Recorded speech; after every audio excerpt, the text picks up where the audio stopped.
ಸ್ನೇಹಿತರೆ ನಮಸ್ಕಾರ.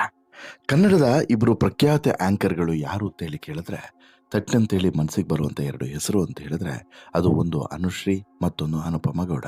ಹೌದು, ಇಬ್ಬರದ್ದು ಜೀವನ ಒಂದೇ ನಾಣ್ಯದ ಎರಡು ಮುಖಗಳಂತೆ. ಒಂದು ಸೈಡ್ ಅನುಶ್ರೀ ಇದಾದರೆ ಮತ್ತೊಂದು ಕಡೆ ಅನುಪಮ ಗೌಡ ಅಂತ ಹೇಳ್ಬೋದು. ಕಾರಣ ಏನು ಅಂತ ಹೇಳಿದ್ರೆ ಇಬ್ಬರು ಕೂಡ ಒಂದೇ ರೀತಿಯ ಕಷ್ಟಗಳಿಂದ ಮೇಲೆದ್ದು ಬಂದವರು. ಒಬ್ಬರಿಗೆ ಸ್ವಲ್ಪ ಕಷ್ಟಗಳು ಜಾಸ್ತಿ ಇತ್ತು, ಒಬ್ಬರಿಗೆ ಸ್ವಲ್ಪ ಕಷ್ಟಗಳು ಕಡಿಮೆ ಇತ್ತು. ಆದರೆ ಇವತ್ತಿಗೆ ಒಬ್ಬರು ಒಂದು ಎತ್ತರವನ್ನೇ ಏರಿದ್ದಾರೆ, ಮತ್ತೊಬ್ಬರು ಇನ್ನೊಂದು ಸ್ವಲ್ಪ ಕೆಳಗಡೆ ಇದ್ದಾರೆ. ಸಂಭಾವನೆ ವಿಚಾರದಲ್ಲಿ, ಪಾಪ್ಯುಲಾರಿಟಿಯ ವಿಚಾರದಲ್ಲಿ ಮತ್ತು ಆ್ಯಂಕರಿಂಗ್ನ ನಂಬರ್ 1 ಅನ್ನುವಂಥ ಪಟ್ಟದ ಹೆಸರಿನಲ್ಲಿ ಇಬ್ಬರ ನಡುವೆ ಈಗ ಒಂದು ಯುದ್ಧ ನಡೀತಾ ಇದೆ. ಅಂದರೆ ಈ ಯುದ್ಧವನ್ನು ಮಾಡ್ತಿರೋದು ಯಾರು ಮತ್ತು ಈ ಯುದ್ಧಕ್ಕೆ ಕಾರಣವೇನು, ಇವೆಲ್ಲದೂ ಕೂಡ ಇವತ್ತು ನಾನು ನಿಮ್ಮ ಮುಂದೆ ಇಡ್ತಾ ಹೋಗ್ತೀನಿ. ಅಂದರೆ ಆ್ಯಂಕರ್ ಅನುಶ್ರೀ ಮತ್ತು ಆ್ಯಂಕರ್ ಅನುಪಮ ಗೌಡ ನಡುವೆ ಈಗ ನಡೀತಿರುವಂಥ ಯುದ್ಧ ಏನು, ಆ ಯುದ್ಧಕ್ಕೆ ಕಾರಣ ಏನು, ಎಲ್ಲವನ್ನು ಕೂಡ ನಿಮ್ಮ ಮುಂದೆ ಇಡ್ತಾ ಹೋಗ್ತೀನಿ. ಜೊತೆಗೆ ಯಾರು ಇವರಿಬ್ಬರಲ್ಲಿ ನಂಬರ್ 1, ಅಸಲಿಗೆ ಯಾರು ಇವರಿಬ್ಬರಲ್ಲಿ ನಂಬರ್ 1 ಅಂತ ವಿಚಾರವನ್ನು ಕೂಡ ನೋಡ್ತಾ ಹೋಗೋಣ. ಅದಕ್ಕಿಂತ ಮುಂಚೆ ನೀವಿನ್ನೂ ಕೂಡ ನಮ್ಮ ಚಾನಲನ್ನು ಸಬ್ಸ್ಕ್ರೈಬ್ ಮಾಡಿಲ್ಲ ಅಂದರೆ ದಯವಿಟ್ಟು ಕೂಡಲೇ ಸಬ್ಸ್ಕ್ರೈಬ್ ಮಾಡಿ ಸ್ನೇಹಿತರೆ. ಒಬ್ಬಾಕೆ ಈ ಜೀ ಕನ್ನಡದ ದತ್ತುಪುತ್ರಿ, ಮತ್ತೊಬ್ಬಾಕೆ ಈಗ ಕಲರ್ಸ್ ಕನ್ನಡದ ದತ್ತುಪುತ್ರಿ ಆಗಿದ್ದಾಳೆ. ಕಲರ್ಸ್ ಕನ್ನಡದಿಂದ 2-3 ಸಲ ಹೊರಗಡೆ ಹೋಗುವಂತಹ ಪ್ರಯತ್ನವನ್ನು ಮಾಡಿದರೂ ಕೂಡ ವಾಪಸ್ ಕಲರ್ಸ್ ಕನ್ನಡಕ್ಕೆ ಮರಳೋದ್ರ ಮೂಲಕ ಅನುಪಮ ಗೌಡ ಇವತ್ತು ಕಲರ್ಸ್ ಕನ್ನಡದಲ್ಲಿ ಬೇರೆಯವರಿದ್ದರೆ, ಅನುಶ್ರೀ ಆವತ್ತಿನಿಂದ ಇವತ್ತಿನವರೆಗೂ ಕೂಡ ಜೀ ಕನ್ನಡ ವಾಹಿನಿಯ ದತ್ತುಪುತ್ರಿಯಾಗಿ, ಜೀ ಕನ್ನಡ ವಾಹಿನಿಯ ಬಹುತೇಕ ಕಾರ್ಯಕ್ರಮಗಳ ನಿರೂಪಕಿಯಾಗಿ ಸಿಕ್ಕಾಪಟ್ಟೆ ಬ್ಯುಸಿಯಾಗಿದ್ದಾರೆ. ಇದರ ಜೊತೆಗೆ ಔಟ್ಡೋರ್ ಪ್ರೋಗ್ರಾಮ್ಸು ಇಬ್ಬರೂ ಕೂಡ ಏನೂ ಕಡಿಮೆ ಇಲ್ಲ. ಒಂದಷ್ಟು ಔಟ್ಡೋರ್ ಪ್ರೋಗ್ರಾಮ್ಸ್ಗಳನ್ನು ಅನುಶ್ರೀ ಒಪ್ಕೊಂಡ್ರೆ ಇನ್ನೊಂದಷ್ಟು ಪ್ರೋಗ್ರಾಮ್ಗಳನ್ನು ಅನುಪಮ ಒಪ್ಕೊಳ್ತಾರೆ. ಬಟ್ ಅನುಪಮ ಕಂಪೇರ್ ಮಾಡಿದ್ರೆ ಅನುಶ್ರೀಗೆ ಕಡಿಮೆನೇ ಒಪ್ಕೊಳ್ಳೋದು ಅಂತಲೇ ಹೇಳ್ಬೋದು. ಆದರೂ ಕೂಡ ಇವರಿಬ್ಬರು ಕನ್ನಡದ ಫೇಮಸ್ ಆಗಿರುವಂಥ ನಿರೂಪಕಿಯರು. ತುಂಬ ಕಷ್ಟದಿಂದನೇ ಮೇಲ್ಗಡೆ ಬಂದವರು. ಆ್ಯಂಕರ್ ಅನುಶ್ರೀ 10 ವರ್ಷಗಳಿಂದ ಈ ಜೀ ಕನ್ನಡ ವಾಹಿನಿಯಲ್ಲಿ ನಿರೂಪಕಿಯಾಗಿ ಸೇವೆಯನ್ನು ಸಲ್ಲಿಸ್ತಿದ್ರೆ, ಮತ್ತೊಂದು ಕಡೆ ಅನುಪಮ ಗೌಡ ಈಗ ಕಲರ್ಸ್ ಚಾನಲ್ಗೆ ಒಂದು ರೀತಿಯಲ್ಲಿ ಕೆಲಸ ಮಾಡ್ತಾ ಇದ್ದಾರೆ ಸಾಕಷ್ಟು ವರ್ಷಗಳಿಂದ. ಹೀಗಿರುವಾಗ ಆ್ಯಂಕರ್ ಅನುಶ್ರೀ ಮತ್ತು ಆ್ಯಂಕರ್ ಅನುಪಮ ಗೌಡ ನಡುವೆ ಒಂದು ಸಮರ ರೀತಿಯಲ್ಲಿ ಯುದ್ಧ ನಡೀತಾ ಇದೆ. ಆ್ಯಂಕರ್ ಅನುಶ್ರೀ ಮತ್ತು ಆ್ಯಂಕರ್ ಅನುಪಮ ಗೌಡ ಇಬ್ಬರು ಕೂಡ ತುಂಬ ಕಷ್ಟಪಟ್ಟು ಮೇಲೆ ಬಂದಂಥ ಪ್ರತಿಭೆಗಳು. ಒಂದು ಕಡೆ ಆ್ಯಂಕರ್ ಅನುಶ್ರೀ ತಮ್ಮ ಇಡೀ ಕುಟುಂಬವನ್ನು ನಿಭಾಯಿಸಿ ಅಮ್ಮ ತಮ್ಮನ ಭವಿಷ್ಯಕ್ಕಾಗಿ ಕಷ್ಟಪಟ್ಟವರಾದರೆ, ತಂದೆ ಯಾರು ಅನ್ನೋದೇ ಗೊತ್ತಿಲ್ಲ ಅನ್ನೋ ರೀತಿಯಲ್ಲಿ ಬೆಳೆದವರು. ತಂದೆಯ ₹1 ಸಹಾಯ ಕೂಡ ಅನುಶ್ರೀಗೆ ಸಿಕ್ಕಿಲ್ಲ ಅನ್ನೋದನ್ನು ನಾವೆಲ್ಲರೂ ಕೂಡ ಅರ್ಥ ಮಾಡ್ಕೊಳ್ಳಬೇಕು. ಅದರಲ್ಲೂ ಕೂಡ ಅನುಶ್ರೀಯ ತಾಯಿಯ ಧೈರ್ಯವನ್ನು ನಾವು ಮೆಚ್ಚಲೇಬೇಕು. ಯಾಕಂತ ಹೇಳಿದ್ರೆ ಈ ಅನುಶ್ರೀಯ ತಂದೆಯ ಕಂಪ್ಲೀಟ್ ಸಪೋರ್ಟ್ ಇಲ್ಲವೇ ಇಲ್ಲ, ಅವ್ರ ಗಂಡನ ಸಪೋರ್ಟ್ ಇಲ್ಲವೇ ಇಲ್ಲ. ಆದರೂ ಕೂಡ ಮಕ್ಕಳನ್ನು ಈ ಹಂತಕ್ಕೆ ಬೆಳೆಸಿ ತಂದು ನಿಲ್ಲಿಸಿರುವಂತಹ ಜವಾಬ್ದಾರಿಯನ್ನು ನಿಭಾಯಿಸಿರುವಂಥ ರೀತಿಗೆ ನಾವೆಲ್ಲರೂ ಕೂಡ ಮೆಚ್ಚುಗೆಯನ್ನು ವ್ಯಕ್ತಪಡಿಸಲೇಬೇಕು. ಹಾಗಾಗಿ ಅವರಿಂದ ಇವತ್ತು ಅನುಶ್ರೀ ಈ ಹಂತಕ್ಕೆ ಬಂದಿದ್ದಾರೆ ಅಂತ ಹೇಳಿದ್ರೆ ಸುಳ್ಳಲ್ಲ. ಬಟ್ ಅನುಶ್ರೀ ತಾನು ಕೂಡ ಈ ಬೆಳವಣಿಗೆಯ ಹಾದಿಯಲ್ಲಿ ಹಂತವಾಗಿ ಬೆಳೆದು ಈ ಹಂತಕ್ಕೆ ಬಂದವರು. ಮೊದಲಿಗೆ ಮಂಗಳೂರಿನಲ್ಲಿ ಚಿಕ್ಕ ಪುಟ್ಟ ಪ್ರೋಗ್ರಾಮ್ಗಳನ್ನು ನಿರೂಪಣೆ ಮಾಡ್ತಾಯಿದ್ರು. ಅದಾದ ಬಳಿಕ ಅಲ್ಲಿಂದ ಬೆಂಗಳೂರಿಗೆ ಬಂದರು. ಬೆಂಗಳೂರಿನಲ್ಲಿ ಗುರುಕಿರಣ್ ಕಾರ್ಯಕ್ರಮಗಳಲ್ಲಿ ಮೊದಲಿಗೆ ನಿರೂಪಣೆಯನ್ನು ಮಾಡುವಂತಹ ಅವಕಾಶವನ್ನು ಗಿಟ್ಟಿಸ್ಕೊಂಡ್ರು. ಅದಾದ ಬಳಿಕ ಅಲ್ಲಿಂದ ಕಸ್ತೂರಿ ವಾಹಿನಿಗೆ ಎಂಟರ್ ಆಗ್ತಾರೆ. ಕಸ್ತೂರಿ ವಾಹಿನಿಯಲ್ಲಿ ಒಂದೆರಡು ಶೋಗಳನ್ನು ನಿಭಾಯಿಸಿ ಅಲ್ಲಿ ಸಕ್ಸಸ್ ಆದ ಬಳಿಕ ಅಲ್ಲಿಂದ ಬೇರೆ ಬೇರೆ ಕಾರ್ಯಕ್ರಮಗಳನ್ನು ನಿರೂಪಣೆ ಮಾಡ್ತಾ ಕೊನೆಗೆ ಬಂದು ನಿಂತಿದ್ದು ಜೀ ಕನ್ನಡದ ಬಸ್ ಸ್ಟಾಪ್ನಲ್ಲಿ. ಜೀ ಕನ್ನಡಕ್ಕೆ ಯಾವಾಗ ಬಂದು ನಿಂತರೋ, ಜೀ ಕನ್ನಡಕ್ಕೆ ನಿಂತ ಮೇಲೆ ಅನುಶ್ರೀ ಅವರ ಬದುಕೇ ಬದಲಾಗಿ ಹೋಯಿತು. ಇವತ್ತಿಗೆ ಕನ್ನಡದ ಟಾಪ್ ನಿರೂಪಕಿ ಎನ್ನುವಂಥ ಪಟ್ಟಿಯನ್ನು ಮತ್ತು ಅದರ ಜೊತೆಗೆ ಒಂದು ಟಾಪ್ ನಿರೂಪಣೆಯ ಪೇಮೆಂಟನ್ನು ಪಡೆಯುವಂಥ ಹಂತಕ್ಕೆ ಅನುಶ್ರೀ ಬಂದು ನಿಂತಿದ್ದಾರೆ ಅಂತ ಹೇಳಿದ್ರೆ ಅದೊಂದು ಹೆಮ್ಮೆಯ ಸಂಗತಿ ಅಲ್ಲದೆ ಇನ್ನೇನು ನೀವೇ ಹೇಳಿ. ಅದರಲ್ಲೂ ಕೂಡ ಜೀ ಕನ್ನಡದ ದತ್ತುಪುತ್ರಿಯಾಗಿರುವಂಥ ಈಕೆ ಇವತ್ತಿಗೆ ಒಂದೊಂದು ರಿಯಾಲಿಟಿ ಶೋಗೆ ಏನಿಲ್ಲ ಅಂತ ಹೇಳಿದ್ರು 35-40 ಲಕ್ಷ ಚಾರ್ಜಸ್ ಮಾಡ್ತಾರಂತೆ. ಅಷ್ಟು ಅಮೌಂಟನ್ನು ಪಡಿತಾರೆ ಅಂತ ಹೇಳಿದ್ರೆ ಯಾವ ಹಂತಕ್ಕೆ ಇವರ ನಿರೂಪಣೆ ಹೋಗಿ ನಿಂತಿರಬಹುದು ಅನ್ನೋದನ್ನು ನಾವೆಲ್ಲರೂ ಕೂಡ ಆಲೋಚನೆ ಮಾಡಲೇಬೇಕು. ಅನುಶ್ರೀ ಅವರು ಎಲ್ಲ ಜವಾಬ್ದಾರಿಗಳನ್ನು ಅತ್ಯಂತ ಚಿಕ್ಕ ವಯಸ್ಸಿನಲ್ಲಿ ಹೊತ್ತುಕೊಂಡು ತುಂಬ ಸುಂದರವಾಗಿ ನಿಭಾಯಿಸಿದವರು ಅಂತಲೂ ಕೂಡ ಹೇಳ್ಬೋದು. ಕನ್ನಡದಲ್ಲಿ ಆ್ಯಂಕರ್ ಆಗಿ ದೊಡ್ಡ ಹೆಸರನ್ನು ಕೂಡ ಮಾಡಿದ್ದಾರೆ. ಜೊತೆಗೆ ಇಲ್ಲಿ ಸಾಕಷ್ಟು ವಿವಾದಗಳನ್ನು ಕೂಡ ಎದುರಿಸಿದ್ದಾರೆ ಅನ್ನೋದನ್ನು ಕೂಡ ಅರ್ಥ ಮಾಡ್ಕೊಳ್ಬೇಕು. ಈ ಹಿಂದೆ ಈ ಡ್ರಗ್ಸ್ ಕೇಸ್ ಏನು, ಮಾದಕ ವಸ್ತುಗಳ ಕೇಸ್ ಏನು ಶುರುವಾಯಿತು ನೋಡಿ, ಅದರ ಬಗ್ಗೆ ಬೇಟೆ ಆಡೋದಕ್ಕೆ ಶುರುವಾದಂಥ ಸಂದರ್ಭದಲ್ಲಿ ಇದೇ ಅನುಶ್ರೀಯ ಹೆಸರು ಕೇಳಿ ಬಂದಿತ್ತು. ಮಂಗಳೂರಿನಲ್ಲಿ ಅನುಶ್ರೀಯ ಖಾಸಾ ಸ್ನೇಹಿತರು ಈ ಪ್ರಕರಣದಲ್ಲಿ ಇದ್ದಾರೆ ಅಂತ ಹೇಳ್ಬಿಟ್ಟು ಹೆಸರುಗಳು ಕೇಳಿ ಬಂದಿತ್ತು. ಆ ಸಂದರ್ಭದಲ್ಲಿ ಅನುಶ್ರೀಯನ್ನು ವಿಚಾರಣೆಗೂ ಕೂಡ CCB ಪೊಲೀಸರು ಕರೆದಿದ್ರು. ಮಂಗಳೂರಿನಲ್ಲೇ ವಿಚಾರಣೆ ನಡೆಸಿದ್ರು. ಒಂದು 2-3 ಸಲ ವಿಚಾರಣೆಯನ್ನು ಕೂಡ ಹೋಗಿ ಎದುರಿಸಿ ಬಂದಿದ್ದಾರೆ. ಇಂತಹ ವಿವಾದಗಳಲ್ಲೂ ಕೂಡ ಅನುಶ್ರೀ ತಗ್ಲಾಕಿಕೊಂಡಿದ್ದು ಕೂಡ ಇದೆ. ಜೊತೆಗೆ ಕೆಲವೊಂದಷ್ಟು ಬೇರೆ ಬೇರೆ ರೀತಿಯಾದಂಥ ವಿವಾದಗಳಲ್ಲೂ ಕೂಡ ಅನುಶ್ರೀ ಅವರ ಹೆಸರು ಆಗಾಗ ತಳುಕಿ ಹಾಕಿಕೊಳ್ಳುತ್ತದೆ.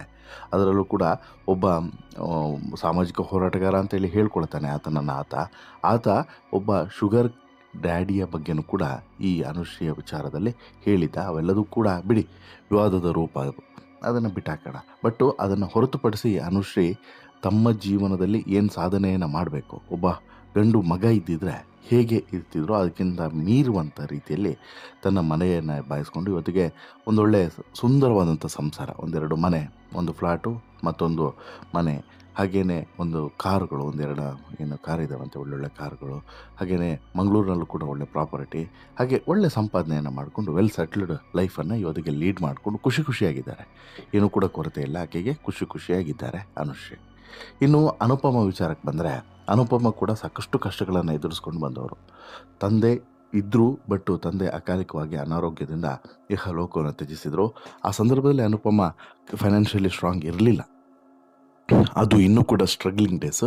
ಅದಾದ ಬಳಿಕ ಅನುಪಮ ಹಂತವಾಗಿ ಬೆಳೆದು ಬಂದವರು, ಸಂಕಷ್ಟಗಳ ನಡುವೆ ಬೆಳೆದು ಬಂದವರು. ಅಮ್ಮ ಸಿಕ್ಕಾಪಟ್ಟೆ ಕಷ್ಟಪಟ್ಟು ಈಕೆಯನ್ನು ಬೆಳೆಸ್ತಾಯಿದ್ರು. ಈಕೆ ಮನೆ ಕೆಲಸವನ್ನು ಮಾಡಿಕೊಂಡು ಈಕೆ ಜೀವನವನ್ನು ಸಾಗಿಸಿದ್ದು. ಬಹುಶಃ ನಿಮ್ಗೆ ಗೊತ್ತಿರ್ಬೋದು, ಇವ್ರ ಅಮ್ಮನಿಗೆ ಈಕೆ ಮನೆ ಕೆಲಸವನ್ನು ಮಾಡೋದು ಇಷ್ಟ ಇರಲಿಲ್ಲ. ಆದರೂ ಕೂಡ ಸಾಕಷ್ಟು ಮನೆಗಳಲ್ಲಿ ಕೆಲಸ ಮಾಡಿಕೊಂಡು ಸಿಕ್ಕಂಥ ಕೆಲಸಗಳನ್ನು ಒಪ್ಕೊಂಡು ಹೊರಗಡೆಯೂ ಕೂಡ ಬೇರೆ ಬೇರೆ ಪ್ರೋಗ್ರಾಮ್ಸ್ಗಳನ್ನು ಮಾಡಿಕೊಂಡು ಹೇಗೆ ನಿಭಾಯಿಸ್ಕೊಂಡು ಇವತ್ತಿಗೆ ಈ ಹಂತಕ್ಕೆ ಬಂದಿದ್ದಾರೆ. ನಂತರ ಚಿಕ್ಕ ಪುಟ್ಟ ಸೀರಿಯಲ್ಗಳಲ್ಲೂ ಕೂಡ ಅವಕಾಶಗಳನ್ನು ಗಿಟ್ಟಿಸ್ಕೊಂಡು ಈಕೆ ಬದುಕನ್ನು ಬದಲಾಯಿಸಿದ್ದು ನಂತರ ಸೀರಿಯಲ್ ಇಂಡಸ್ಟ್ರಿ. ಅದರ ಜೊತೆಗೆ ಈಕೆ ನಿರೂಪಣೆಗೂ ಕೂಡ ಕಾಲಿಟ್ಟಿದ್ದು. ನಿರೂಪಣೆಗೆ ಕಾಲಿಟ್ಟ ನಂತರ ಅನುಪಮ ಒಳ್ಳೆಯ ಹೆಸರನ್ನೇ ಸಂಪಾದನೆ ಮಾಡಿದರು. ಕಲರ್ಸ್ನಲ್ಲೇ ಆರಂಭದಿಂದ ಒಳ್ಳೊಳ್ಳೆ ಅವಕಾಶಗಳು ಗಿಟ್ಟಿಸ್ಕೊಂಡ್ರು. ಜೀ ಕನ್ನಡದಲ್ಲಿ ಕಡಿಮೆ ಪ್ರೋಗ್ರಾಮ್ಗಳನ್ನು ಹೋಸ್ಟ್ ಮಾಡಿರೋದು, ಕಲರ್ಸ್ನಲ್ಲೇ ಹೆಚ್ಚು. ಕಲರ್ಸ್ನಲ್ಲೇ ಮತ್ತೆ ಒಳ್ಳೆ ಸ್ಟ್ಯಾಂಡೇ ಸಿಗ್ತಾ ಹೋಯಿತು, ಒಳ್ಳೊಳ್ಳೆ ಕಾರ್ಯಕ್ರಮಗಳು ಸಿಗ್ತಾ ಹೋಯಿತು. ಕಲರ್ಸ್ನಲ್ಲಿ ಇವತ್ತಿಗೆ ಡಿಮ್ಯಾಂಡ್ ಇರುವಂತಹ ನಿರೂಪಕಿಯಾಗಿಯೂ ಕೂಡ ಹೆಸರನ್ನು ಮಾಡಿದ್ದಾರೆ.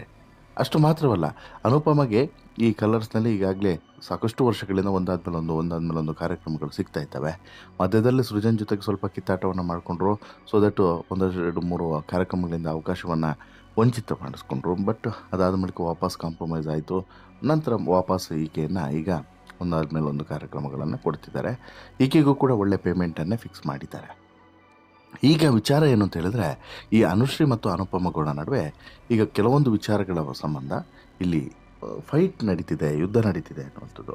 ಅಸಲಿಗೆ ಇಲ್ಲಿ ಯುದ್ಧ ಮಾಡ್ತಿರೋದು ಅನುಶ್ರೀ ಮತ್ತು ಅನುಪಮ ಇವರಿಬ್ಬರಲ್ಲ, ಇವರ ಫಾಲೋವರ್ಸ್ಗಳು ಅನ್ನೋದನ್ನು ನಾವು ಅರ್ಥ ಮಾಡ್ಕೊಳ್ಬೇಕು. ಹೌದು, ಕನ್ನಡ ಚಾನಲ್ಗಳಲ್ಲಿ 1000 ಜನ ಆ್ಯಂಕರ್ಗಳು ಬಂದಿದ್ದಾರೆ, ಇದ್ದಾರೆ, ಎಲ್ಲದೂ ಕೂಡ ಹೌದು. ಆದರೆ ಆ್ಯಂಕರ್ ಅನುಶ್ರೀ ಮತ್ತು ಅನುಪಮ ಗೌಡ ಮಾತ್ರ ಸದಾ ನೆನಪಿನಲ್ಲಿ ಉಳಿಯುವಂಥ ಹೆಸರುಗಳು ಅನ್ಬೋದು.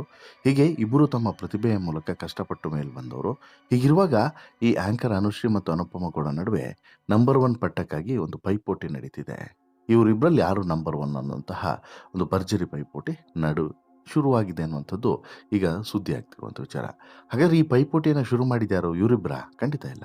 ಇದನ್ನು ಶುರು ಮಾಡಿದ್ದು ಫ್ಯಾನ್ಸು. ಈ ಹಿಂದೆ ಕೂಡ ಇದೇ ರೀತಿಯಾದಂಥ ಇಬ್ಬರ ನಡುವೆ ನಿರೂಪಣೆಯಲ್ಲಿ ನಂಬರ್ 1 ಪಟ್ಟಕ್ಕಾಗಿ ಭಾರಿ ಪೈಪೋಟಿ ಶುರು ಆಗಿತ್ತು.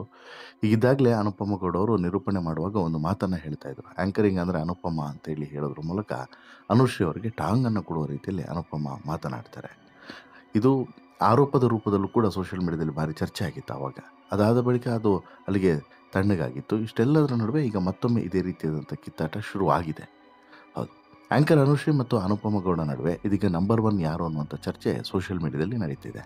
ನೆಟ್ಟಿಗರು ಈ ಬಗ್ಗೆ ಚರ್ಚೆಯನ್ನು ಮಾಡ್ತಿದ್ದಾರೆ. ಒಂದು ಕಡೆ ಆ್ಯಂಕರ್ ಅನುಶ್ರೀ ಬೆಂಬಲಿಗರು ದೊಡ್ಡ ಹೋರಾಟವನ್ನು ಮಾಡ್ತಾಯಿದ್ರೆ, ಆದರೆ ದೊಡ್ಡ ಪ್ರಮಾಣದಲ್ಲಿ ಇಂಥದ್ದೊಂದು ಸುದ್ದಿಯನ್ನು ಎಬ್ಬಿಸ್ತಾ ಇದ್ದರೆ, ಮತ್ತೊಂದು ಕಡೆ ಆ್ಯಂಕರ್ ಅನುಶ್ರೀ ಅವರೇ ನಂಬರ್ 1 ಅಂತ ಹೇಳಿಬಿಟ್ಟು ಅವರ ಫಾಲೋವರ್ಸು ಮತ್ತೊಂದು ಕಡೆಯಿಂದ ಹಲ್ಚಲನ್ನು ಎಬ್ಬಿಸ್ತಿದ್ದಾರೆ.